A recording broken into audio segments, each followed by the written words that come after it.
IJKAI শতকান karate ড'জৰ সম্বৰ্ধনা অনুষ্ঠান। মেট্ৰিকত অসমৰ ভিতৰতে দ্বিতীয় স্থান দখল কৰা সপ্তাৰ্ষ বৰদলৈক সম্বৰ্ধনা।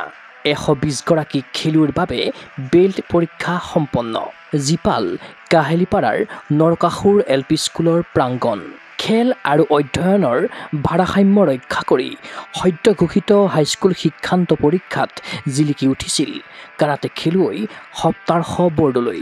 অসমৰ ভিতৰতে দ্বিতীয় স্থান দখল কৰা সপ্তাৰ্ষ হ'ল গুৱাহাটীৰ এটা আগশাৰীৰ কাৰাটে একাডেমী IJKAI শতকান কাৰাটে ড'জৰ প্ৰশিক্ষণপ্ৰাপ্ত খেলুৱৈ। তেতিয়া সপ্তাৰ্ষৰ বয়স আছিল মাত্ৰ 7 বছৰ। এই একাডেমীটোৰ মুখ্য প্ৰশিক্ষক চিহান কমল দাসৰ তত্বাৱধানত থাকি কাৰাটেৰ আদিপাঠ গ্ৰহণ কৰিছিল সপ্তাৰ্ষই। কাৰাটে প্ৰশিক্ষণৰ সমান্তৰালভাৱে হাইস্কুল শিক্ষান্ত পৰীক্ষাটো উজলি উঠাৰ বাবে আনন্দিত সপ্তাৰ্ষৰ কাৰাটে প্ৰশিক্ষক চিহান কমল দাস। মঙলবাৰে সন্ধিয়া গুৱাহাটীৰ কাহিলিপাৰাস্থিত নৰকাসুৰ LP স্কুলৰ প্ৰাংগণত সপ্তাৰ্ষ বৰদলৈক সম্বৰ্ধনা জনালে IJKAI শতকান কাৰাটে ড'জয়ে। ভাল লাগিছে কাৰণ কিয় মোৰ এইটো ইনষ্টিটিউটৰ প্ৰথম ষ্টুডেণ্ট আছিলে সপ্তাৰ্ষ বৰদলৈ। 7 বছৰ বয়সৰ পৰা ইয়াতে যিহেতু অনুশীলন কৰিছিলে তেতিয়াৰ পৰাই খুব ছিনচিয়াৰ। স্কুলতো হওক বা মানে যিকোনো পৰীক্ষা নিদিয়ক মোক জনাই আহি কিনে যে ছাৰ মোৰ ইমানখিনি পাৰ্চেণ্টেজ আহিছিলে। আৰু খেলৰ ক্ষেত্ৰতো য'তেই নাযাওক কিয় যিকোনো খেল নেখেলক কিয় মানে আজিলৈকে হয় ফাৰ্ষ্ট নতুবা ছেকেণ্ড পজিশ্যন থাকেই। আৰু আমি এনেও প্ৰথমতে আশা কৰিছিলোঁ যে সি এটা নহয় এটাত মানে ফ'কাছ হ'বই। আৰু অলৰেডি আজি অসমৰ নাম মানে গৌৰৱ কৰিছে সপ্তাৰ্ষ বৰদলৈয়ে, সেইকাৰণে বহুত আমি আনন্দিত। আৰু আজি আমাৰ যিহেতু কাৰাটে বেল্ট এক্সাম আছিলে এই চেকতে মই ভাবিছিলোঁ তেওঁক এটা সম্বৰ্ধনা অনুষ্ঠান ৰাখিম বুলি। তো আজি সপ্তাৰ্ষ বৰদলৈক আমি সম্বৰ্ধনাটো জনালোঁ। সম্বৰ্ধনা অনুষ্ঠানত বিশিষ্ট ব্যক্তিৰূপে উপস্থিত থাকিল চিহান অঞ্জন বৰুৱা, চিহান গণেশ দেৱনাথ, চিহান ভৱকান্ত এইনৰ দৰে কাৰাটে প্ৰশিক্ষকসকল। সপ্তাৰ্ষই প্ৰথম অৱস্থাত কাহিলিপাৰাত অৱস্থিত IJKAI শতকান কাৰাটে ড'জৰ অধীনত নামভৰ্তি কৰিলেও পিছৰ পৰ্যায়ত একাডেমীটোৰ নাৰেংগীৰ শাখাত অনুশীলন কৰি অৱতীৰ্ণ হৈছিল ব্লেক বেল্টৰ পৰীক্ষাত। পূৰ্বে ব্লেক বেল্ট পৰীক্ষাত উত্তীৰ্ণ হ'লেও আনুষ্ঠানিকভাৱে সপ্তাৰ্ষক মঙলবাৰেহে নৰকাসুৰ LP স্কুলৰ প্ৰাংগণত আয়োজিত সম্বৰ্ধনা অনুষ্ঠানত প্ৰমাণপত্ৰ প্ৰদান কৰা হয়। সপ্তাৰ্ষৰ প্ৰথমতে এই কাহিলিপাৰা ইনষ্টিটিউটত ফাৰ্ষ্ট এডমিশ্যন লৈছিলে। তেওঁলোকৰ যেতিয়া ইয়াৰে পৰা শ্বিফ্ট হ'ল নাৰেংগীত, তো নাৰেংগীত মোৰ যিটো ড'জো আছিলে বাকীখিনি তাত প্ৰেক্টিছ কৰি কিনে তেওঁ ব্লেক বেল্ট অৰ্জন কৰিছে। তেখেতে ব্লেক বেল্ট এক্সাম দিছিলে, তো পৰীক্ষাৰ কাৰণে তেওঁ যিহেতু ৰেডি হ'ব লগা আছিলে তেওঁ আহিব পৰা নাছিলে, তো আজি তেওঁক ব্লেক বেল্টৰ চাৰ্টিফিকেটখনো প্ৰদান কৰা হৈছে।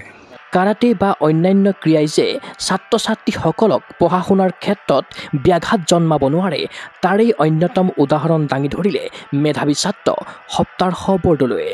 বৰঞ্চ পঢ়া শুনা আগুৱাই নিয়াৰ ক্ষেত্ৰত কাৰাটেয়ে কিদৰে সহায় কৰিছিল ক'লে মেধাৱী ছাত্ৰ সপ্তাৰ্ষই।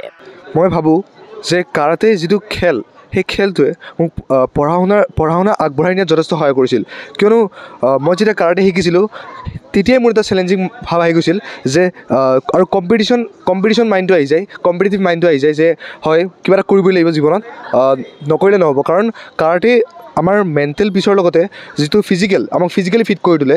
তদুপৰি মই এইটো ক'ব বিচাৰিম যে কাৰাটে বা আন কোনো ধৰণৰ খেলে পঢ়া শুনাত কেতিয়াও ব্যাঘাত জন্মাব নোৱাৰে যদি নিজেই সদায় ডিচিপ্লিন হৈ থাকে। আৰু লগতে বিশেষকৈ মই কাৰাটেৰ কথা ক'ব বিচাৰিম, কিয়নো কাৰাটেৰ জৰিয়তে মই যেতিয়া প্ৰথমে কাৰাটে খেলোঁ, তাৰপিছত গৈ মুখ হাত ধুই পেলাই পঢ়া শুনাত বহোঁ, তেতিয়া এটা বেলেগ ধৰণৰ মনোভাৱ আহে যিটো মই এতিয়া ব্যক্ত কৰিব নোৱাৰিম। কিয়নো এই মনোভাৱটোৱে মোক কম্পিটিটিভ মাইণ্ড আৰু চেলেঞ্জিং মাইণ্ড কৰাত যথেষ্ট সহায় কৰিছিল। সম্বৰ্ধনা গ্ৰহণ কৰাৰ লগতে ব্লেক বেল্টৰ প্ৰমাণপত্ৰ লাভ কৰি আনন্দিত হৈ পৰিল মেধাৱী ছাত্ৰ তথা কাৰাটেকা সপ্তাৰ্ষ বৰদলৈ। ক্ৰীড়া ক্ষেত্ৰত এনেদৰে আগবঢ়াই নিয়াৰ বাবে শিক্ষাগুৰু সন্থা তথা সকলোকে ধন্যবাদ জনালে সপ্তাৰ্ষ বৰদলৈয়ে। মোৰ শিক্ষাগুৰুসকলক যথেষ্ট ধন্যবাদ জ্ঞাপন কৰিছোঁ আৰু লগতে কাৰাটে সন্থাৰ সকলোলৈ ধন্যবাদ জ্ঞাপন কৰিছোঁ যে মোক ইমানখিনি সুবিধা দিলে এইখিনিলৈ আহিবলৈ।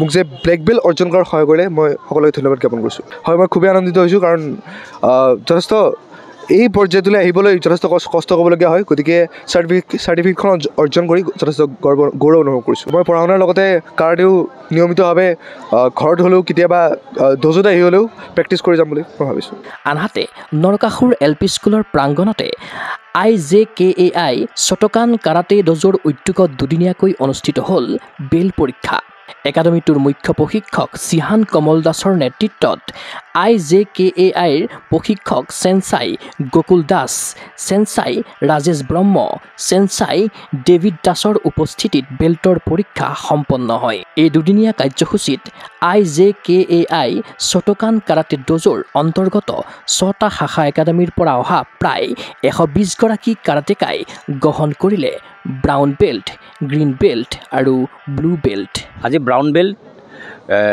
First kyu second kyu third kyu আৰু লগতে গ্ৰীণ বেল্ট ব্লু বেল্ট এইখিনি এক্সাম চলি আছে দুদিনীয়া কাৰ্যসূচীটো আছিলে তো এই দুদিনত মোৰ প্ৰায় 120 ষ্টুডেণ্টৰ এক্সাম দিছিলে গোটেইখিনি মই মোৰ লগত সহকাৰী হিচাপত গকুল ছাৰ আছে মোৰ ষ্টুডেণ্ট ৰাজেশ আমি 4-5জন মানুহ আছোঁ আমি গোটেইখিনি মিলি কিনে এই ছেশ্যনটো আগবঢ়াই নি আছোঁ ক্ৰীড়ানুৰাগীৰ আশা IJKAI শ্বটোকান কাৰাটে ড'জৰ মুখ্য প্ৰশিক্ষক কমল দাসৰ নেতৃত্বত দুপদুপে আগুৱাই যাওক একাডেমীটোৰ উদিত কাৰাটেকা মেধাৱী ছাত্ৰ সপ্তাৰ্ষ বৰ্ডলৈ আদৰ্শৰে অনুপ্ৰাণিত হওক উদিত কাৰাটেকা ভিডিঅ' জাৰ্নেলিষ্ট জবান ৰাভাৰ সহযোগত চিন্ময় বৰাৰ প্ৰতিবেদন গগো স্পৰ্টছ এনে ফিজিকেল এডুকেশ্যন বিষয়ত ডিগ্ৰী পাঠ্যক্ৰমৰ কাৰণে অসম তথা উত্তৰ পূৰ্বাঞ্চলৰ প্ৰথমখন শিক্ষানুষ্ঠান অভিৰুচি ইনষ্টিটিউট অৱ ফিজিকেল এডুকেশ্যন 2 বছৰীয়া ফিজিকেল এডুকেশ্যনৰ BPEd পাঠ্যক্ৰম আৰু 4 বছৰীয়া BPES পাঠ্যক্ৰমৰ বাবে নামভৰ্তি চলি আছে বিতংকৈ জানিবৰ বাবে আজি যোগাযোগ কৰক যোগাযোগৰ নম্বৰসমূহ হৈছে